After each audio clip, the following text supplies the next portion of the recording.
Καλησπέρα σε όλες και σε όλους. Καλώς ήρθατε στο Power Players, ένα κανάλι για ποδοσφαιριστές και μπασκετμπολίστες που έπαιξαν ή παίζουν στον Παναθηναϊκό. Αν σε ενδιαφέρει να μάθεις για την ιστορία ορισμένων παικτών που ήταν στην ομάδα και πού έχουν πάει, για παίκτες που έχουμε αυτή τη στιγμή στην ομάδα, κάνε τώρα μια εγγραφή και στη συνέχεια θα είσαι σίγουρα ενημερωμένος και ικανοποιημένος από αυτό που θα δεις. Πάμε να δούμε την τελευταία μεταγραφή του Παναθηναϊκού για τον μπάσκετ, τον Ματέους Πονίτκα, τον Πολωνό μπασκετμπολίστα, ο οποίος παίζει με ευκολία και σαν shooting guard και σαν small forward. Κάλλιστα σε ορισμένα παιχνίδια είχε χρησιμοποιηθεί την περσινή σεζόν στην Zenit που έπαιζε και σαν point guard, ελήψη άλλων λύσεων.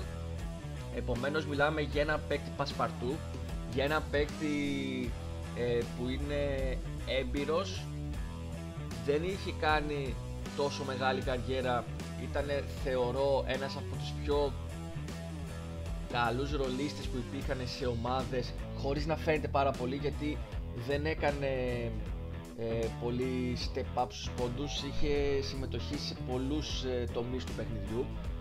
Βέβαια όλοι τον γνωρίσαμε και τον μάθατε οι περισσότεροι από το πρόσφατο Eurobasket με την Πολωνία, όπου είχε 13,5 περίπου πόντους, 5 rebound και το κυριότερο 5,7 assist. Ακούσε λίγο πάλι. Είχε μέσο όρο το διαρροτριάρι της Πολωνίας, 5,7 assist. Το τονίζω αυτό γιατί πέρσι η ομάδα μας δεν είχε συμμετοχή πάρα πολύ από τη θέση του 1. Επομένως σκεφτείτε λίγο τους παίκτες που έχει φέτος η ομάδα, δύο κανονικούς playmaker, συν το Πονίτκα που μπορεί να μοιράσει 5 assist σε ένα παιχνίδι. Νομίζω η ομάδα φέτος είναι εντελώς αλλαγμένη, με ένα passing game αλλά ο Μπράντοβιτς θα αλλάξει πάρα πολύ το στυλ του παιχνιδιού.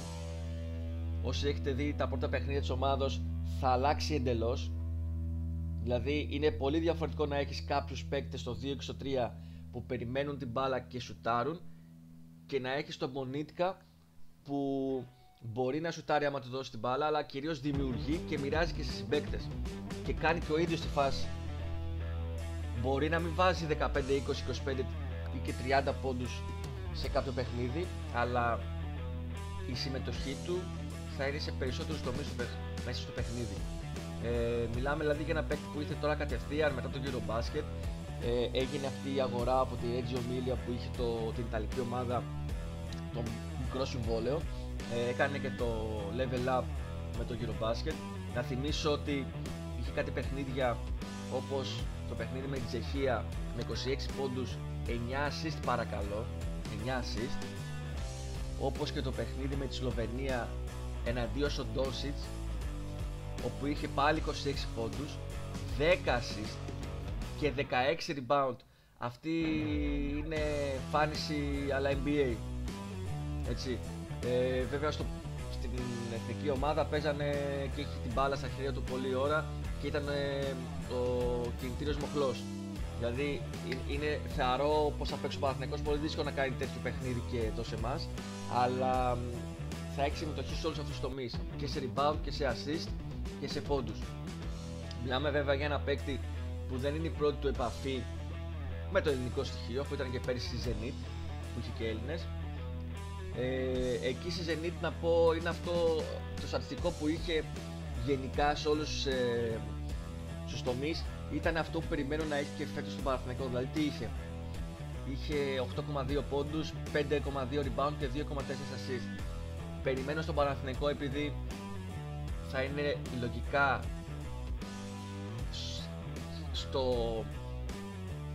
θα έχει κάνει το, πώς το πω, το level up από άποψη ουσίας, γιατί έχει πολύ καλά χαρακτηριστικά και είναι ένας παίκτης που είναι έτοιμος.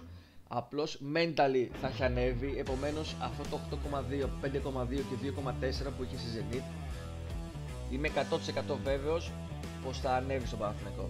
Εγώ περιμένω στην ομάδα μας να έχει εκεί 10 με 12 πόντους, τα 5 rebound και 3-4 assist και χωρίς να παίζει και πολύ μεγάλο χρόνο, δηλαδή παίζοντας 25 λεπτά. Ανάλογα και με το σύστημα, νομίζω ότι γενικά θα ταιριάξει πάρα πολύ και με τον Lee και με τον Walters που θα παίζουν στο 1, και γενικά φέτος η ομάδα θα είναι εντελώς διαφορετική.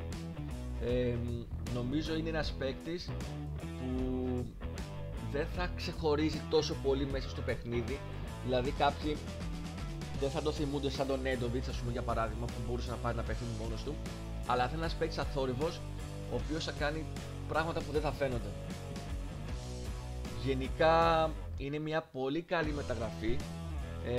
Νομίζω ήταν μια αναμενόμενη, γιατί όλοι περιμένανε το τεσάρι, δηλαδή η ομάδα όντως θέλει ακόμα ένα τεσάρι όπως και δίποτε, αλλά με αυτή την κίνηση νομίζω ότι φάνηκε πως φέτος ο στόχος είναι το κάτι παραπάνω. Αυτά από εμένα. Μην ξεχάσετε να κάνετε εγγραφή, να αφήσετε το σχόλιο σας, να κάνετε ένα like, αλλά το σχόλιο να είναι και για το βίντεο που είδατε τώρα, αλλά και για βίντεο που είδατε σε άλλη περίπτωση. Δηλαδή αυτή τη στιγμή είναι το πρώτο βίντεο για καλαθοσβεστή του Παναθηναϊκού. Μην ξεχνάτε ότι μέσα στο κανάλι υπάρχουν αρκετά βίντεο για ποδοσφαιριστές του Παναθηναϊκού. Επομένως γράψτε μου και εσείς τώρα στο σχόλιο αν θέλετε κάποιον ποδοσφαιριστή ή μπασκετμπολίστα του Παναθηναϊκού, είτε που είναι τώρα στην ομάδα είτε που ήταν στην ομάδα. Γενικά θα προσπαθήσω να έχω στο κανάλι περιπτώσεις που θεωρώ ότι είναι άξιες αναφοράς, δηλαδή είτε κάποιος που έχει αφήσει το στίγμα του στην ομάδα, είτε κάποιος που θεωρώ ότι γενικά θα ανέβει πολύ και θα φανεί, θα ακουστεί, είτε κάποιος που μπορεί να ξανάρθει στην ομάδα μας, αλλά δεν μπορώ να το αναφέρω πιο συγκεκριμένα. Γενικά μείνετε συντονισμένοι, αυτή είναι μόνο η αρχή. Γεια σας.